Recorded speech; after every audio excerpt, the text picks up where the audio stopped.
I'm RoleAne Marks. Welcome to Modiin and Beyond.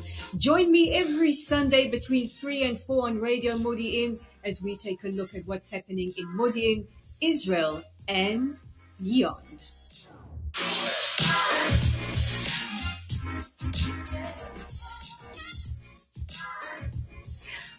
You know I do that to trick you guys, right? It's really Tuesday, but I think with all of us right now, every day is bleeding into each other. But welcome to it. I'm RoleAne Marks. This is Modiin and Beyond on Radio Modiin. I'm so happy today because I'm joined in studio by my good friend David Lange. He is the executive director of IsraellyCool. We're going to be talking about so many cool things. Hopefully we can talk about cool things. We are, because you know what is cool is that we're showing up to fight, and you have an incredible campaign that we're going to talk about coming up. But my first guest, all the way from quite close to Jerusalem, he is the president of the Genesis 123 Foundation. He is a good friend to us, a prolific writer, Jonathan Feldstein. Welcome back to Modiin and Beyond. RoleAne, it's always a pleasure, and I especially thank you today for reminding me what day of the week it is, because all the days have been kind of blurring together, as I know you understand. Absolutely. And I'm going to ask you the question that we all seem to be asking each other right now, and it's, how are you doing? No worse than anyone else in our country. Absolutely. I think, David, you and I had this discussion a couple of weeks ago. It's a moment-to-moment experience for most of us. And as Jews right now, we're looking around the world, we're seeing these protests. I tell you, I still can't wrap my head around what I am seeing. Sometimes I think it's Orwellian, and often we think that we are so alone as a people, but we're not. We have extraordinary support coming from our Christian brothers and sisters. And you work very, very closely with Christian communities around the world. How are our Christian brothers and sisters showing up to help us during what I think is the darkest time in our generation? It's a great question. It is the darkest time in our generation, and I would say arguably since the Holocaust. And yet, as you know this, it's hard living here through the war right now on so many levels, but it's also incredibly inspiring. And I wish everyone listening, everyone in the world, all the Jews, could experience a fraction of the love and support that I am privy to and part of from Christian friends. And it's literally all around the world. We're seeing it, RoleAne, in so many ways. And in fact, you mentioned me generously being a prolific writer. I don't know if that means I'm a good writer, but I've been writing a lot. And a forthcoming article is about this and how we've seen what I believe is an historically unprecedented level of support from Christians for Israel and the Jewish people. And I don't mean just since the founding of the state 75 years ago. I'm talking about historically ever. And I can go into many, many different ways as to how we're seeing that support play out. And it's not just me. There are a number of other Jews here in Israel who have the privilege of doing what I do on a day-to-day basis. I do it on behalf of the Genesis 123 Foundation. But there's so many ways in which the support, the encouragement, the prayers, of course, the financial support has been just incredible, above and beyond. Now, you sent me an article a couple of days ago. The Tanzanian hostage, or one of the Tanzanian hostages, Clemens Matanga, was unfortunately murdered by Hamas terrorists. And as somebody who comes from Africa, it's very, very personal for me as an Israeli and as somebody who grew up on the African continent, because, there are many out there who don't realize that there is a lot of foreign nationals that are being held hostage in those horrific Hamas terror tunnels as well. And Clemens was a young student, an agricultural student here on an exchange to learn skills, to learn from our agricultural specialists, all from around the South. Those communities now almost decimated by the terrorists. And Clemence was killed. He was only 21 years old. And you sent me an article which really touched my heart, and that is how everybody is showing up to ensure that he has a funeral with honor, with the honor that befits somebody who's gone through what he went through and who was murdered in such a way. And you can see I'm tearing up because it really doesn't take much these days to get me started. I'm tearing up as well, and I mean, you don't even know this, but literally right now, as we're speaking, is the beginning of his funeral service in a Catholic church in the Kilimanjaro region of Tanzania. And I believe for a number of years that Israel needs to do more by way of standing with in support of terror victims and their families who are not Israeli, who are not Jewish. We have, as horrible as we suffer together as Israeli Jews from terror, we have a support network, we have a country. And yet there are many families, like the family of Clemens Matenga, who are alone geographically, who don't, yes, they lost their son, they lost their brother, he was the youngest of four, but there's no one there who's relating to them on behalf of Israel and the Jewish people today, except for my good friend, Bishop Daniel Uma, who until we met a few years ago had never met a Jew, but had been traveling all over Tanzania, praying for Israel, advocating for Israel. And today he's my representative. He's the representative of the Genesis 123 Foundation at the funeral to pay respects, to comfort the family. And I have to tell you, what's been so beautiful is he has been received literally with VIP support. He had a police escort when he arrived in Kilimanjaro yesterday. They insisted that he stay at the VIP hotel, that this was not just a modest bishop from the eastern parts of Tanzania, western part, excuse me. It's important that we stand together. It's important that we show reciprocal love and solidarity. And I have no doubt that just in the short time that Clemens was here as an agricultural student, he got to experience some of the best of Israel. And I think that that's our obligation to continue to show that. There is another Tanzanian hostage still being held in those terror tunnels. How do we support him and the family? Well, we launched a petition over a week ago.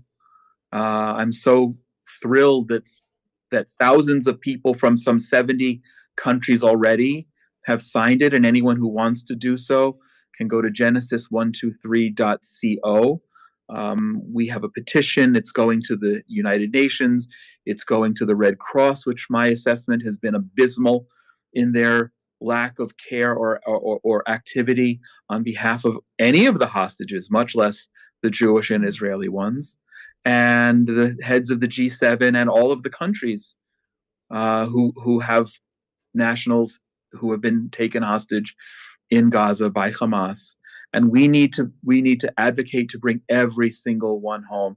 And if that means their corpse, then so be it. I'm praying that anyone who's still alive will stay alive, but I'm sure that many aren't.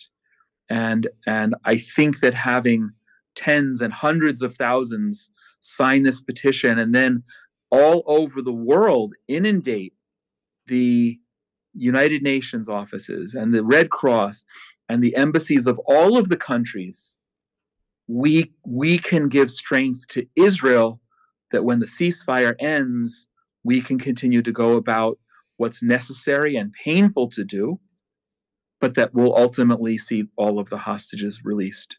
You know, one thing I noticed with the International Red Cross, apart from their abysmal attitude and lack of care for those who have been taken hostages, and we are all praying for Alma Avraham as she fights for her life after she was so horrifically neglected by the International Red Cross. One thing I noticed, which is a flagrant breach of the Geneva Convention, is allowing the Palestinian prisoners released from jails here to fly Hamas flags in those vehicles. That is a massive breach of international laws and the laws of neutrality under the Geneva Convention that govern the International Red Cross. So that's something to think about putting pressure on as well. What are you? Are you there to facilitate care? And also just a personal observation, when our hostages were taken in Red Cross vehicles, there were no screens to protect their privacy, which I also found quite appalling. The complete lack of care and respect. And you mentioned the United Nations. We haven't heard a peep from UNICEF for our children murdered, brutalized, and held hostage. Don't even get me started on UN Women, who have sent a message to me as a Jewish Israeli woman that the rape, the brutalization, the gender-based violence thrust upon our beautiful Jewish sisters with the intention of dirtying them. It took them 50 days, David and Jonathan, to be alarmed. I don't know if I am so alarmed at reports of gender-based violence. I'm sickened, disgusted, appalled, and outraged. I share all of that with you, albeit that I am not a woman and I don't identify as one. And it's one of the articles that I wrote recently that actually has gotten particularly wide coverage, because that needs to be acknowledged and called out, that the world has abandoned Jewish Israeli women as mere objects and not caring. It's called Raping for the Oh, well, you helped me, RoleAne, with the title, Raping for the Resistance. And it's so important. It's one of these battles that we're just going to have to continue to fight. What happened is vulgar and unacceptable. And we also published it with a number of your articles on layoftheland.online. That's layoftheland.online. Jonathan, if we go back 6 months, many young Christians were starting, not all of them, but many of them were starting to believe the rhetoric coming from groups like BDS and others. Have you noticed a change following the horrific atrocities on the 7th of October? So in 2000, I believe 21, there were two surveys released identifying the trend you just spoke about, that young Christians, millennials, were significantly showing much lower signs of interest and support for Israel than their parents' generation, by 50% in the decade that followed. And that's scary and that's dangerous, and something that we're addressing at the Genesis 123 Foundation. It's a long-term and I think urgent priority. As to your question, I can't identify specifically if there's been a particular shift in the last several weeks on a broad basis, but I will say this: I've definitely seen young Christians and older Christians standing up with Israel in this incredible and historic wave of support that I'm witnessing. It'll be interesting to see how far that goes. Although I'm looking at an article that I've not shared with you yet. It's a 4,000-word piece that I was asked to write by a pastor friend in Kentucky whose nephew attends a Christian law school and was harassed by another Christian law student with rhetoric that you won't be shocked about, but is shocking nonetheless, about how evil Israel is. And that's coming from a Christian law student, so somebody in that generation. And I took the time to write 4,000 words in response to all of her sick diatribe. And so even if there is an increase, there's still a lot of work that needs to be done. And it's so critical that Jews get behind this as well, because we have been relying on the fact that there are tens of millions of Christians all over the world who support us. And that's true, but we can't take that for granted. Absolutely. We can't take that for granted. And we need to work more closely with our Christian brothers and sisters, and especially pray and think of those being held hostage by Hamas, who come from around the world, who are not Jewish. We do it in the memory of Clemence Matanga. May he rest in peace. May his memory be blessed. And as we would say here, may his blood be avenged, and we stand with the Tanzanian people in their time of mourning. Jonathan Feldstein, the president of the incredible Genesis 123 Foundation, thank you so much for everything that you do, not just your incredible writing skills, but to build real bridges between Israel and the Christian world. Thank you, RoleAne. It's always a pleasure to speak with you, and thank you for giving me this opportunity. Only a pleasure. On the other side of this, I'm going to be speaking to David Lange. And one thing that we do now is we fight back. We will no longer apologize for our existence. And David is going to share how IsraellyCool has been fighting back in the narrative war on the other side of this.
You know you've got to stand in the fire.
Who can remember the movie Young Blood with Rob Lowe? Rob Lowe, really, really pro-Israel. David and I were talking about during the break. Stand in the Fire. Mickey Thomas, I mean, that is a blast from the past. Now, David, you're probably one of the most busy people on the planet right now. I think there's very, very few things that you aren't doing. You really are on the vanguard in the fight against anti-Semitism in many ways, exposing some of the vile anti-Semites, but also engaging in conversation with people who might have predisposed ideas about Israel, about the war, and also running a phenomenal campaign right now highlighting your work. So before we get into some of the dodgy characters that you deal with on a daily basis, and I'm not talking about me, let's discuss your campaign, because you launched the campaign on Sunday. Yes, so like many nonprofits, I'm running my end of year campaign a little bit early. I tried to get in after Thanksgiving and before Hanukkah. It is Giving Tuesday and today, today's Giving folks. Tuesday as well. So all those things going on. So, as a nonprofit, this is how we keep going. I'm running it on the Cause Match platform, and it's the IsraellyCool end of year campaign, just to basically be able to not just continue what we're doing, but actually expand our activities. Because at the moment, we're a bit of a one-man band, and you're looking at the singer, the dancer, the everything. The trombone player, and the drummer. All of that. And, as you mentioned, I'm very busy. And, I keep saying I love what I do, but I hate that there's a need to do it. Mm-hmm. So if tomorrow there's peace and everyone in the world loves Jews, I'll be the happiest unemployed guy on the planet, and I'll just have to find something else to do with my time. Maybe I'll become a cricket player if they'll take me.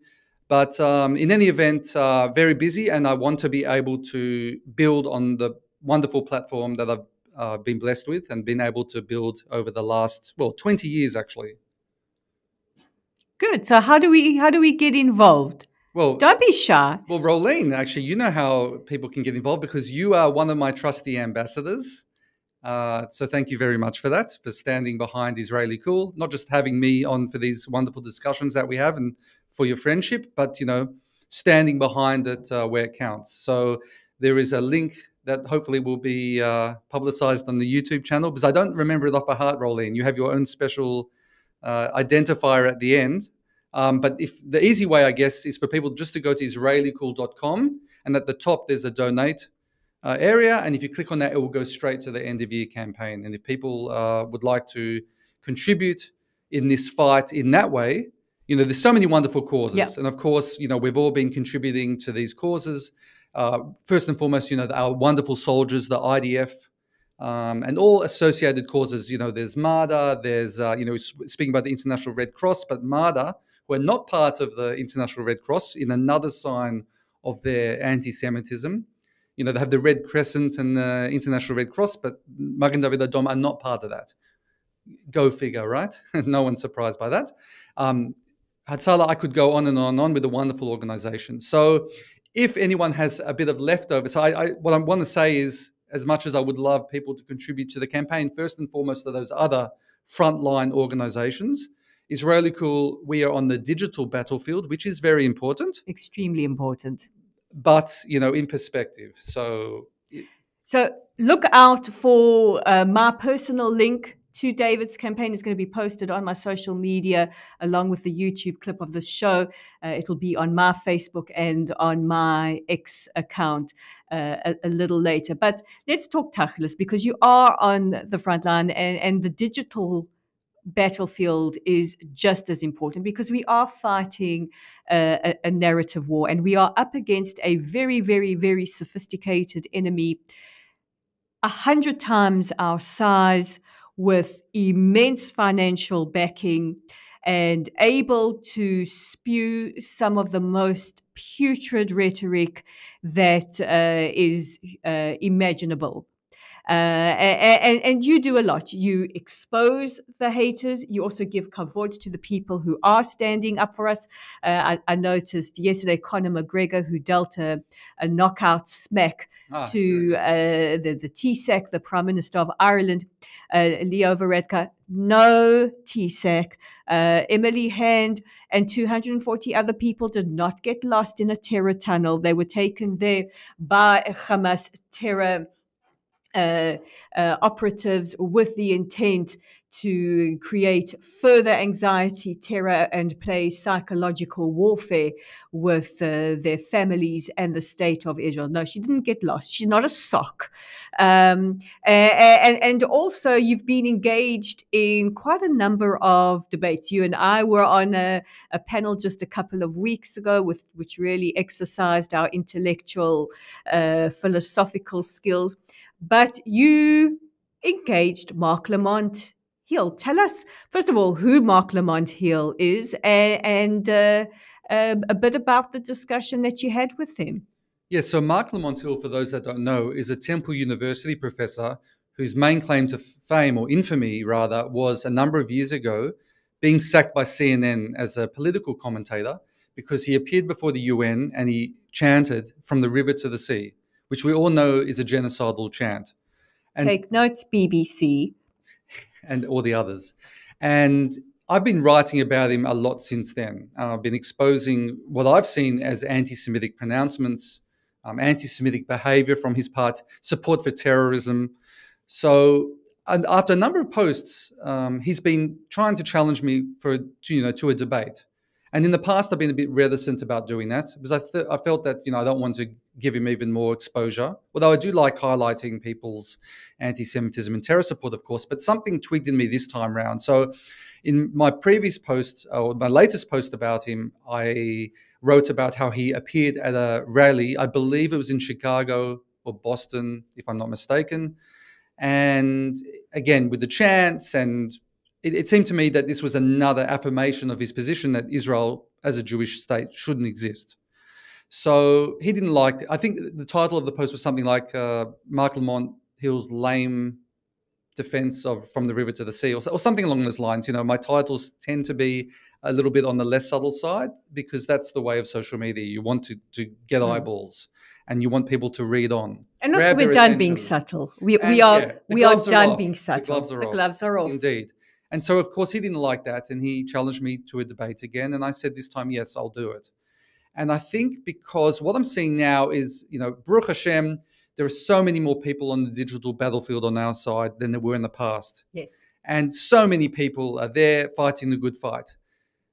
To put a little bit of rain on the parade, there's a lot of, I believe, preaching to the choir that goes on. So a lot of us do get a bit carried away with the number of, look at how many views my tweet got, look how many likes, look how many retweets. But if you want to drill down, I suspect that a lot of it's just patting each other on the back. Now, don't get me wrong, there is an importance to that. We have to, especially when we're fighting an optics war. Yes, and we need the morale. We've been down. We had the discussion a number of weeks ago, our little therapy session here with Adam.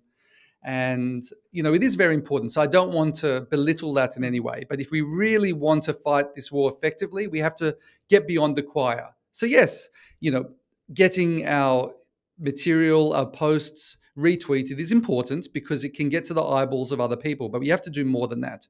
So what I've been trying to do is engage with the people who are even on the anti-Semitic side. I don't think I would have a debate with someone like Keith Woods or a Tiki Torch anti-Semite, if you know what I mean. But the people that actually don't even think they're anti-Semitic, who don't believe it, and whose audiences, this is the key, whose audiences would also consist of people, I call them the fence-sitters or the intellectually honest people, that they haven't made up their minds fully, that there is some hope for them. And that was my whole purpose in accepting Mark Lamont Hill's challenge to a debate. Now, the debate was on his channel. It was always going to be on his terms. In sporting parlance, I call it the home ground advantage. I knew that by appearing on this, if I look at the YouTube comments, they're going to be mostly against me and for Mark and saying how great Mark is and how terrible I was. And of course, that did come to fruition. But, luckily, I prepared myself for that. I wanted to appear calm at all times in this debate, even though I'm a very passionate guy about my position. And I was listening to Mark spout what he spouted. And inside, I really wanted to just jump in at every available opportunity and just school him. I knew I had to remain cool, calm, collected, because it's not just about the substance, but it's about the form.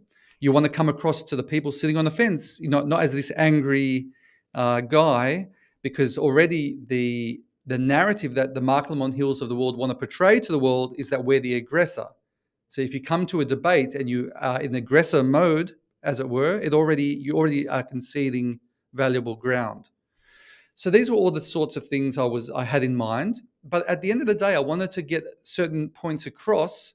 So even if a handful of people watching that weren't already pro-Israel will already start to question their positions. And best case scenario, even more people become more pro-Israel because they see that Mark Lamont Hill, who is, his intellect is valued by many people, he got schooled in some way. So that's what I set out to achieve. One thing I have noticed, reading a lot of articles and looking at a lot of YouTubes, is the silent majority seem to be standing with us.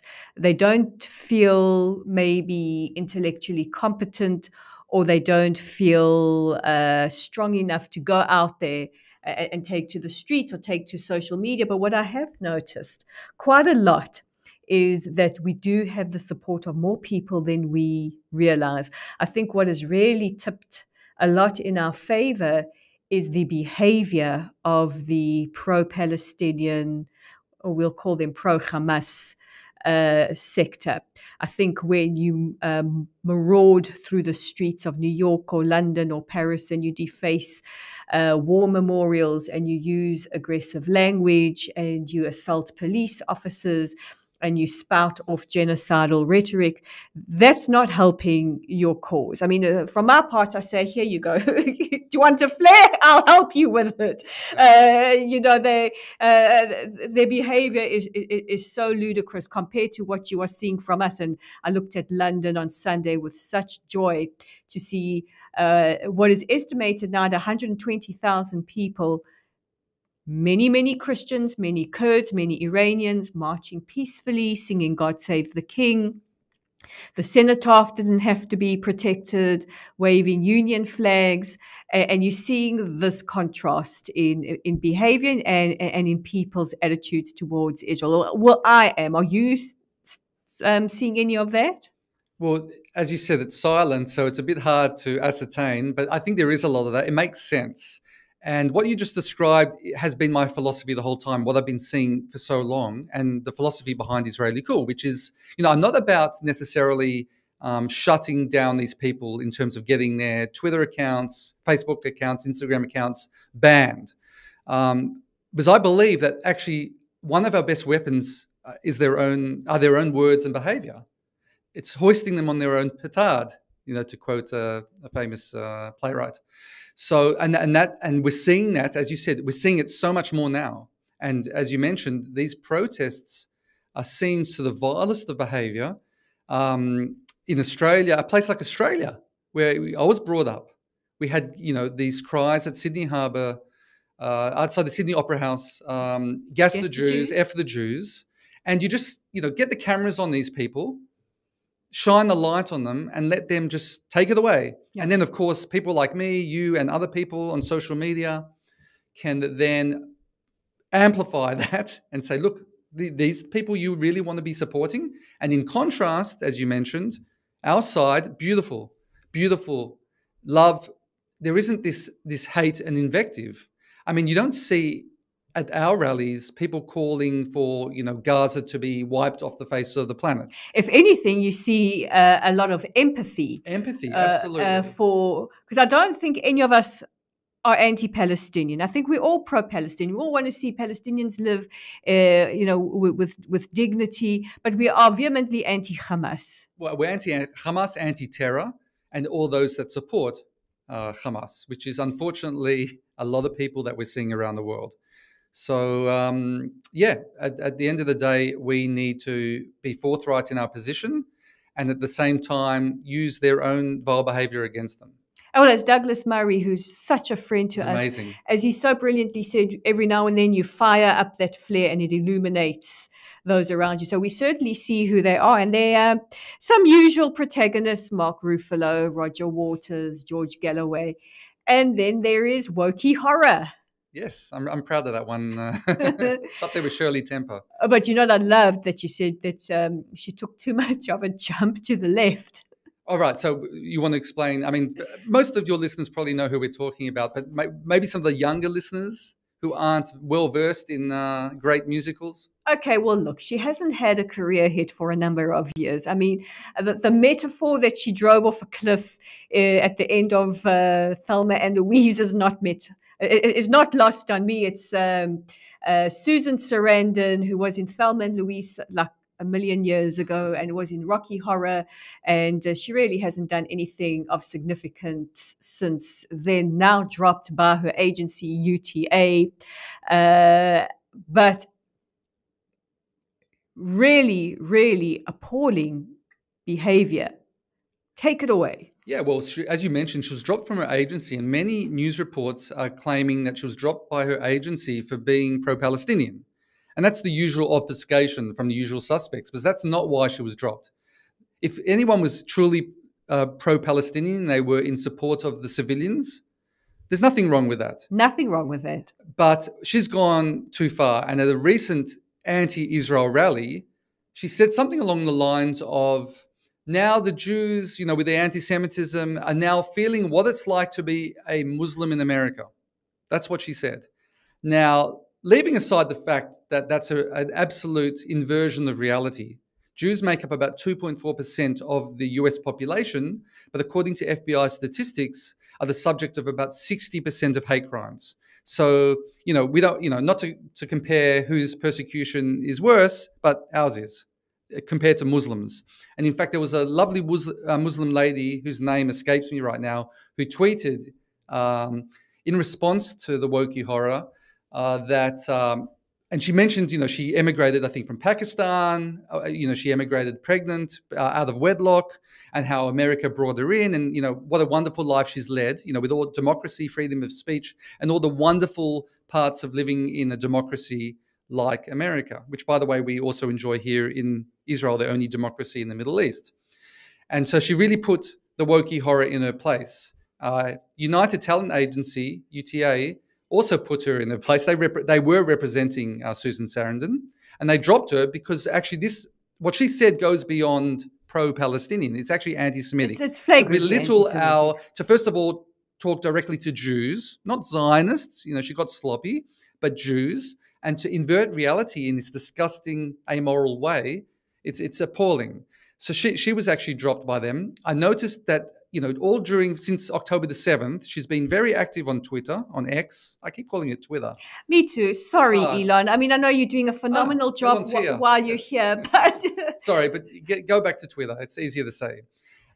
Be that as it may, so she basically had been very active, and then she's gone very radio silent. Mm-hmm. By the way, she was also radio silent after October the 7th. None of her tweets related to October 7th in terms of condemning the violence, condemning the rape, condemning the war crimes, basically. She only picked up when it came to Israel's response to the Hamas atrocities of October 7th. So that says it all about Susan Sarandon.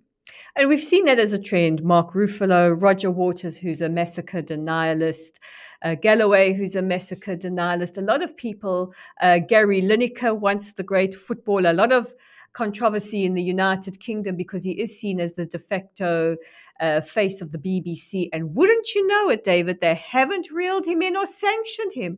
Shocker, color me shook. But we've also, a lot of these female actresses, and I'm talking to you, Alyssa Milano, because I went for her specifically, who were at the vanguard of the Me Too movement. I mean, you couldn't budge for an actress telling their story, which is very, very valid. And of course, as we say, believe all women. Do we say believe all women? Because when it comes to Israeli women and the eyewitness accounts, the forensic pathologist accounts, the police accounts, Zaka's account, first responders accounts, the Israeli National Rescue Services headed by the brilliant Colonel Golan Vach and the IDF have described their findings, the Chevra Kadisha, preparing bodies of our sisters and our daughters for burial, have all given very, very, very harrowing accounts, heart-wrenching accounts, and yet we are faced with a barrage of silence. Yeah, it's unbelievable. I mean, is it really that out of belief that terrorists, they even GoPro'd their crimes? So there's no question what they did because they were actually filming it. We've seen the film. We've seen part of the filming. Only some journalists that had the stomach to see the full footage have seen it, but we know it exists. I refuse to see it, by the way, because I'm having enough of a hard, we were discussing this, having a hard time sleeping. I don't think I would be able to ever sleep again if I saw the full footage. But even what I've seen has been horrific, and many of our listeners and viewers have seen these things. So how could anyone doubt that they'll go that next step? It's not even the next step. I mean, rape. But they've admitted it. They're admitting it. I mean, this reminds me of something that's actually going on in Australia again. There were some journalists that signed a letter saying that anything from the IDF should be treated with the same skepticism as from Hamas. So they're trying, the journalists, a number of journalists are basically showing their bias now. I mean, how could you equate the two? You have a terrorist organization that shows they have no sense of morality whatsoever. Of course, they're going to lie if they're willing to murder innocents and kidnap innocents and rape innocents, versus the most moral army in the world. The minute that we all saw Shani Look, may she rest in peace, and Naaman Levy bleeding from her crotch, hauled before our collective cameras on every TV station, on all social media platforms, we should have heard a round condemnation of revolt from women's organizations and actresses. I've had my own very, very ugly interaction with a woman from the International Alliance of Women. As you know, I am an executive member of World Wheat, so I represent us to the International Alliance of Women. And when I questioned one of their women, I wrote an article about my trip to the South a couple of weeks ago, and she said, I would expect you as a impartial journalist to go into Gaza and report on the findings then. And I said to her, first of all, I can't go into Gaza. As an Israeli, as a Jewish woman, I cannot go in there. She couldn't comprehend that. I said to her, I will be raped and murdered. What do you want from me? But she couldn't bring herself to condemn the atrocities of the 7th of October. Everything was conflated. And then I called her out for that. I said, why do you have to conflate everything? I said, first of all, the 7th of October stands alone in its depravity. And it is possible to allow for us as Israel to experience what we experience. And long story short, she kept on going back. The world feels the victims of Ukraine and Gaza. And I said to the world, of course, and should, but what about our victims? What about our women? And it got to the point where she made accusations against our government that were absolutely salacious, saying that we want to go in and wildly, those were her words, wildly, take over. And I said to her, that's salacious, because we've clearly stated we have no intentions of occupying Gaza. There's a very big difference between security and occupation. What that looks like at the moment, of course, we don't know. And her response was so predictable. Her response was, I don't think we should discuss this on LinkedIn anymore, but I can trace my Jewish roots back, blah, blah, blah, blah, blah. And I thought, I have to get the last word in. I have to be Dafka. And I said, I'm sure some of your best friends are Jewish. And we've left it at that. But WITO, along with all the women's organizations, along with our Misrad HaChutz, our foreign ministry, our government, have embarked on these massive campaigns massive campaigns to highlight what Israeli women, our beautiful sisters, endured on the 7th of October, and we have been met with a wall of silence and and uh, and just a feeling of how dare you? We don't want to hear from you. Yeah, no, they've lost all credibility. The gloves are off. These are so-called, I call them so-called human rights organizations, women's rights organizations, but they're frauds. They're absolute frauds. And I believe that they've been infected by what I call the woke mind virus, or this Marxist ideology, because this has been something that had been bothering me for a long time. How can these so-called progressives be supporting or on the side of people that seem to go against all that they supposedly stand for? I mean, look at Gazan society. Look at Hamas.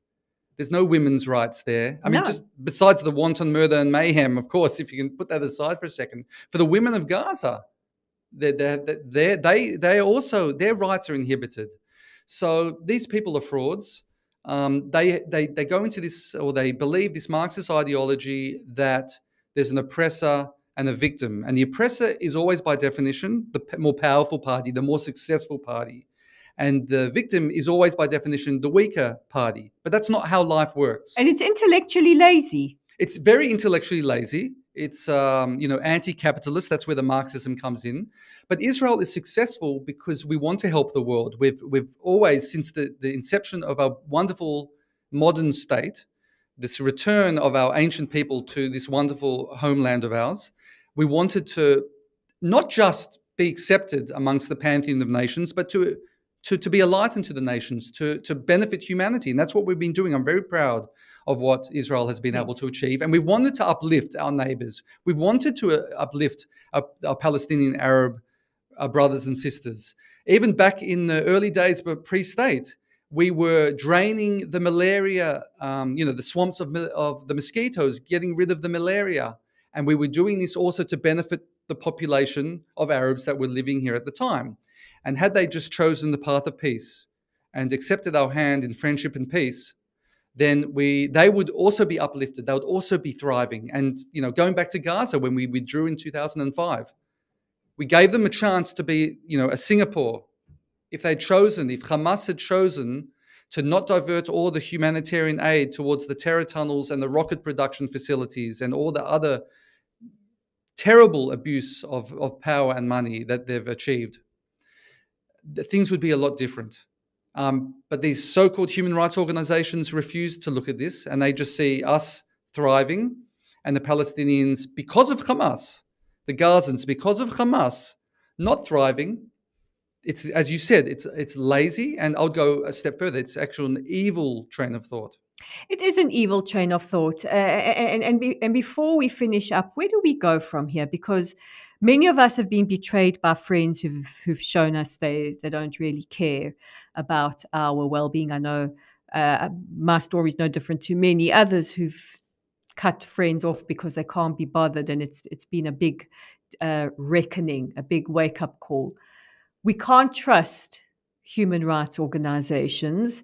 I feel we've been betrayed by the International Red Cross, who've treated our hostages appallingly. And I don't want to hear the excuse that we can't barge our way in.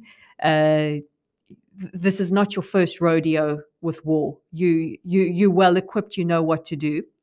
We cannot trust the United Nations or any of their agencies. We've been sent a very, very loud message that our lives don't count. It's very, very frightening to send children to school and to universities around the world. And when we do have where we would think we would have allies, we've been met with silent. Where do we go as a people from here? Because I think this has been a massive wake-up call for us. We feel scared, we feel alone, and everything looks so uncertain now. Yeah.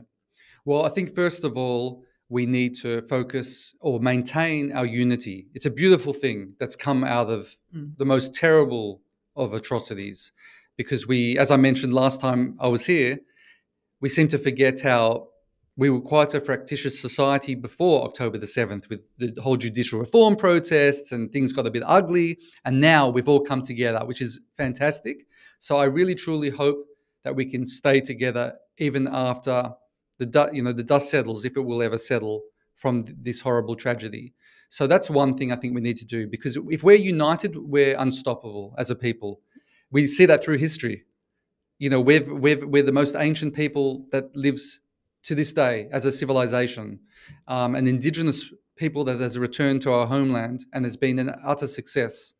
So this is the first thing I think we need to focus on. So to not so much focus on the fact that our so-called friends, fickle friends have betrayed us, but to really focus within and just make sure that we maintain this unity. But yeah, it is important that we reach out to our real friends. And, it's not just the silent majority out there, but we have some loud friends out there, as, Jonathan was mentioning, our Christian brothers and sisters. I think we need to also, our Abrahamic partners. So we already have some good momentum with United Arab Emirates, Bahrain. There was talk of Saudi Arabia joining the Abraham Accords. This has been put on hold, but I believe that once the dust settles, this will be another focus of ours. Because I do believe, in the past, I thought there was a clash of civilizations, and I still believe that.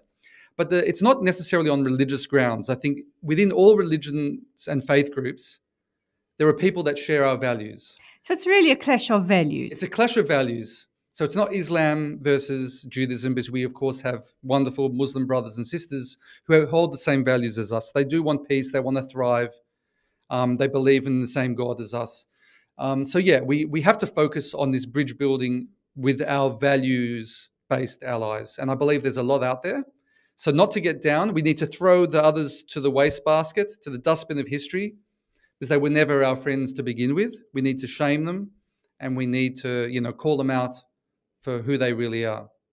David Lange, the Executive Director of IsraellyCool. Please check out his website and his social media. And don't forget to support his campaign. You can support through me. All links will be on my social media momentarily. And that's where we leave it for today. A huge thank you to my guests, David, joining me in studio like I like it.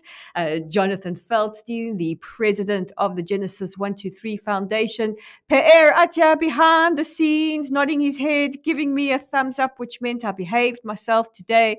I'm RoleAne Marks. This has been Modiin and Beyond on radiomodiin.co.il. Take care of yourself, guys. It's difficult at the moment, but as David so brilliantly said, we're all together, we're all united, and when we are unstoppable. And I'll see you again next week. Take care.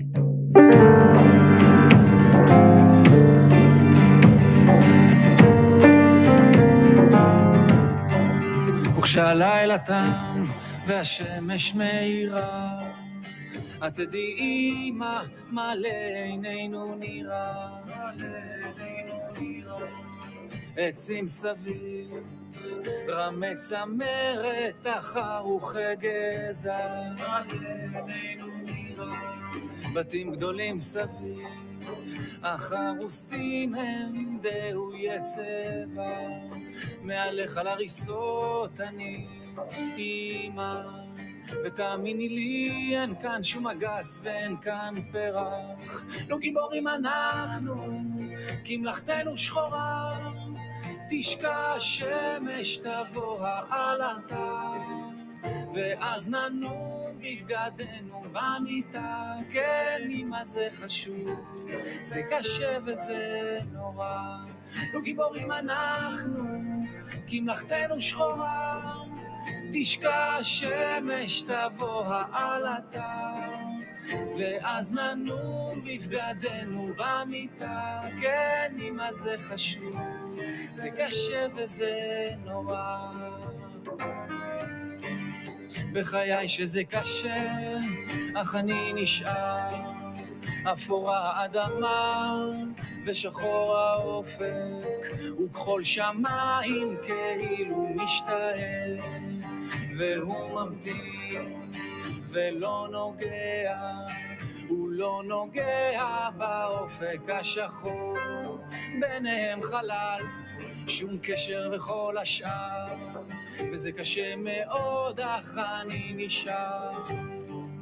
יש כאן גדר תיל